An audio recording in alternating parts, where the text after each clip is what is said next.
পার্কের বেঞ্চটায় বসে থাকতে থাকতে হঠাৎ মনে হলো, ভালোবাসা কি সত্যি এত সহজ?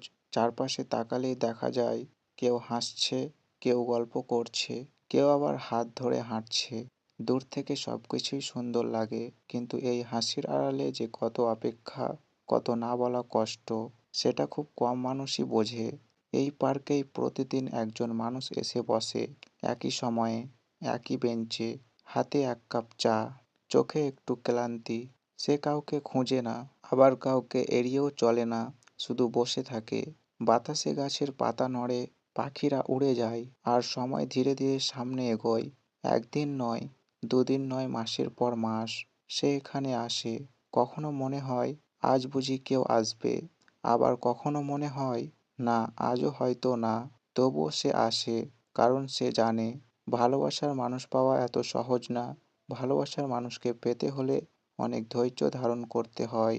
এই পার্কেই সে শিখেছে অপেক্ষা করতে, শিখেছে চুপ করে বসে থাকা, শিখেছে নিজের ভেতরের অস্থিরতাকে শান্ত করতে। চারপাশে অনেক মানুষ এসেছে, অনেকেই গেছে। কেউ অল্প সময়ের জন্য পাশে বসেছে, কেউ কথা বলেছে, কেউ আবার এক ঝলক হাসি দিয়ে চলে গেছে।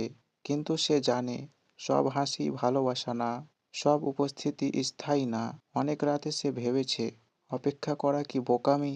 সবাই যখন এগিয়ে যাচ্ছে, তখন সে কেন থেমে আছে? কিন্তু পরের দিন আবার সে পার্কে আসে, কারণ তার বিশ্বাস, যে ভালোবাসা তাড়াহুড়ো করে আসে, সেটা তাড়াহুড়ো করেই চলে যায়।